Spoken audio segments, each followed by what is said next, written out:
Today, a manuscript was found that divulges the Russian military's most closely guarded secret.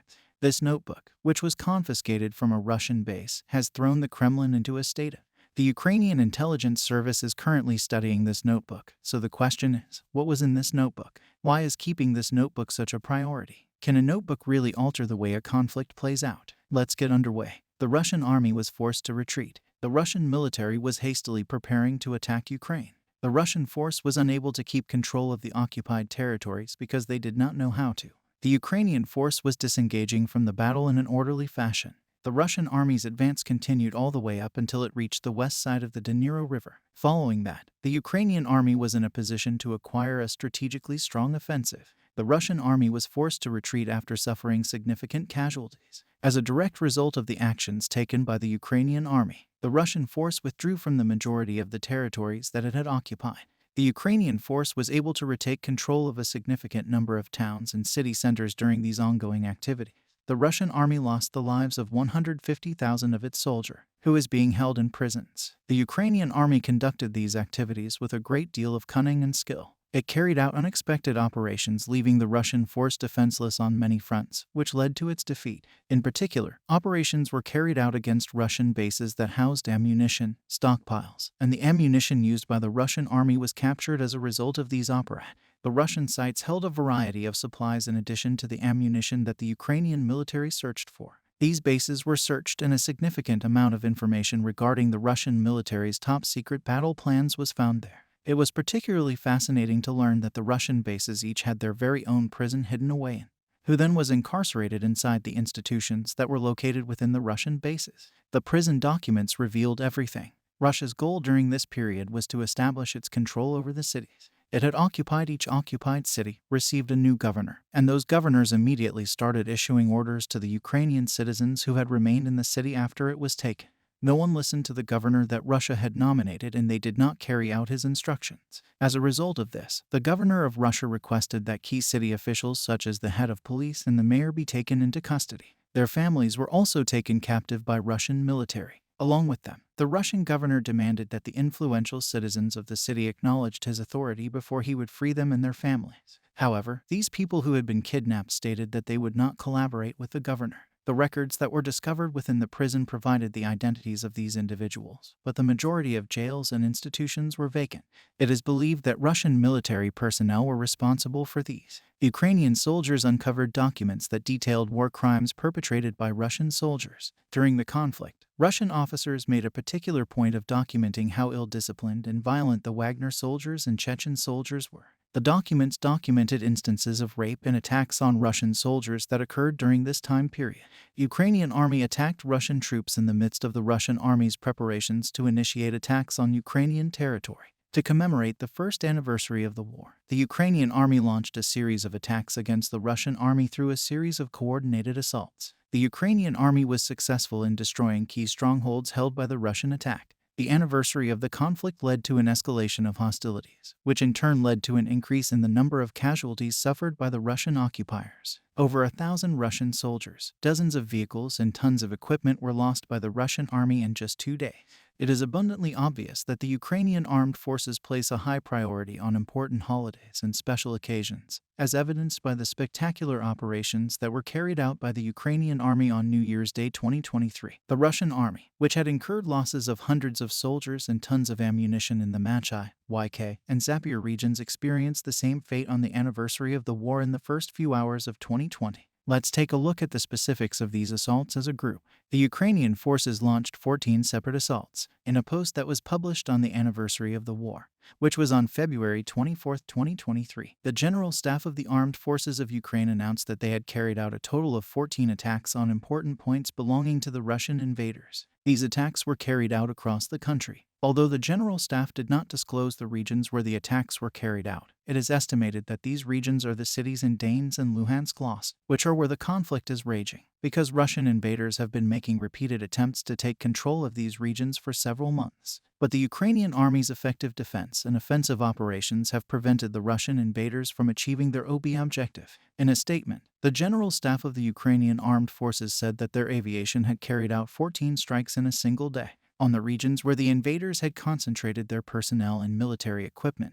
there was a loss of life on the battlefield of thousands of Russian fighters. As a result of the strikes which targeted military personnel and equipment locations, the Russian invaders sustained significant damage. It is common knowledge that the Russian military suffers from a personnel and equipment shortfall. Preen, the head of Wagner Group, made a statement not too long ago in which he said that he had recently lost hundreds of soldiers due to a shortage of weapons and ammunition. In addition to this, images of the dead bodies of these warriors have been disseminated across various social media platforms. In another move, guided by strategy, the Ukrainian army attacked the regions of the Russian invasion zone that would cause the greatest number of fatalities for the Russian troops. In the same statement, the Ukrainian General Staff also mentioned that one of the Russian invaders' Mi-23 assault helicopters and one of their Lancet unmanned aerial vehicles were destroyed by Ukrainian fire. The monster that Putin supports is about to destroy. Do you recall the tale of the creator of the creature who turned on him? The plots of a lot of Hollywood movies are very identical. It is speculated from time to time that robots created by humans will one day rise up and assume control of humans. Russia is the location of one of these incredible situations right now. A creature that Putin helped to spawn and nurture is on the verge of destroying him. Unprecedented changes are taking place in Russia right now. The media has been reporting a great deal of peculiar news recently. Today we were given very significant new information regarding the current state of Wagner and Putin's legal conflict. Before we share this information with our followers, we would like to make a quick statement about something important. If you're prepared, let's get into the most recent happenings in the Wagner dilemma in recent days. The already tense situation between the Russian government and the Wagner organization has become even more fraught. The Kremlin is feeling the strain as a result of these recent occurrences. Executives from Wagner and Russian administrators are unable to work. The situation has become so precarious over the past few days that the overall strategy of the conflict is beginning to shift to get a better grasp on what has transpired. Let's go back to the beginning of the narrative. The Wagner Group actually possesses a very intriguing organizational setup. During the process of establishing this group, Putin provided a significant amount of it. Guinea, the man in charge of the organization, was Putin's very close acquaintance. Through all of this, their relationship with Putin has become stronger. Everyone in Russia discussed how close they were getting during this entire process. Prisco earned a new moniker. Putin's chief Wagner soldiers took the front against the Russian officers and generals cannot give instructions to Wagner soldiers because they do not obey them. He does not comply with their directives. It is only possible for Wagner commanders to issue orders to Wagner soldiers. The Russian army and the Wagner soldiers are forced to act independently. As a result of this situation, the two heads of the dragon sometimes attack each other because they are unable to move on. Their own activities are run by the Wagner soldiers. Even though the Wagner force had won the battle and taken Soor, the Russian army did not credit Wagner in their victory statement. On the other hand, Wagner made the announcement that they had successfully captured Soor and that the Russian army was attempting to claim its victory. The current situation, which involves a double-headed dragon, makes it impossible for Russia to. The Wagner army is not provided with either weapons or ammunition by the Russian army on the other side. Wagner participates in hardly any operations these days. This is extremely positive news for Ukraine. Now the soldiers of Wagner began their battle against the Russian army. Statement made by Russia regarding crime. An operation to regain control of Crimea is getting ready to be launched by the Ukrainian army. In relation to this operation, Russia has issued a declaration. The words of the Ukrainian President Volodymyr Zelensky were responded to by the spokesman for the Kremlin, Dmitry Peskov, who said, "We will take back Crimea and re-establish." Peskov stated that it is impossible for Ukraine to gain control of Crimea, and that the region is an integral part of Russia. He said that it is impossible for Ukraine to gain control of Crimea in his statement regarding the European Union's 10th package of sanctions, which targets 121 individuals and organizations in Russia. Peskov said all this is, of course, absurd. Obviously, they include people who are unclear and who have nothing to do with the sanctions issue in order to create the sanctions list. On the other hand, there are successful people on the lists. The inclusion of these people in the sanctions list does not bother them. Obviously, the number of people to be sanctioned is increasing. The United Kingdom will receive 14 helicopters from Croatia. The European Union member state of Croatia has initiated the necessary preparations to deliver 14 helicopters to Ukraine. In the latest issue of Judge List, one of the most influential Croatian newspapers, it was reported that preparations have begun for the transport of 14 helicopters of the Croatian armed forces to Ukraine, and that the country will send 12 helicopters of the type Mi-8 MTV-1 and 2 helicopters of the type Mi-T-2. This information was included in the news section of the publication within the next 10 days. Helicopters that have been through the essential maintenance in their hangars will be prepared for use. The helicopters will first be delivered to Poland, and then they will be sent to Ukraine. During this time, the Croatian government continued to keep their military assistance to Ukraine a secret despite the fact that Prime Minister Andrej J.P. Plenko confirmed in November that 14 helicopters would be sent to Ukraine. The statement, "I don't care," was made by President Zoran Milosevic, who is known for his opposition to the idea of providing military aid.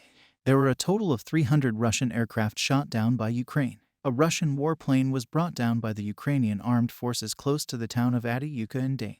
As a result, a total of 300 Russian aircraft were brought down by enemy fire during the invasion of Russia in a video message that was released on February 20.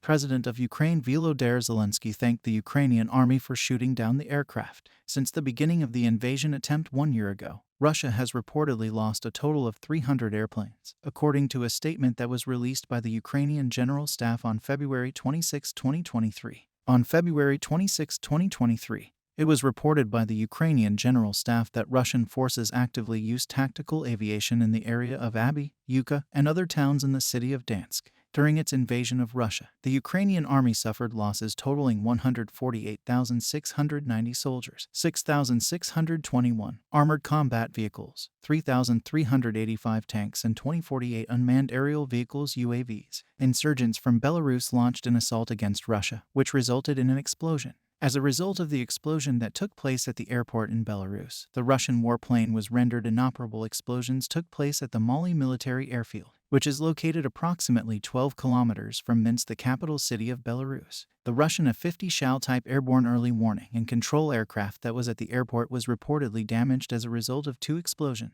As stated in the statement that the Bipol opposition movement released, unmanned aerial vehicles were reportedly used in the assault on the airport that was carried out by insurgents from LAR. It was reported that in the aftermath of the explosion, a large number of military personnel and law enforcement officers congregated in the area of the airport. It was reported that the police stopped and checked every vehicle that passed within a certain distance of the airport. Attacks on Russian military installations.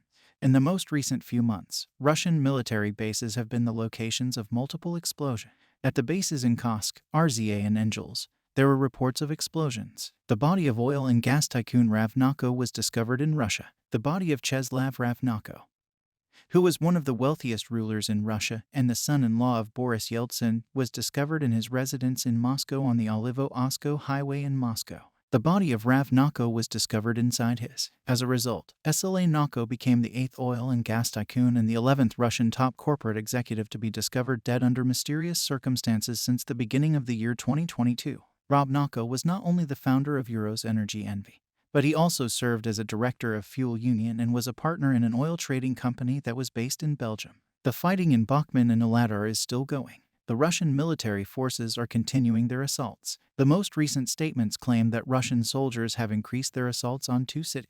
The fighting in the cities lasts for about 6 hours. It does this by dispatching additional forces to the areas of the 2 states where fighting is ongoing.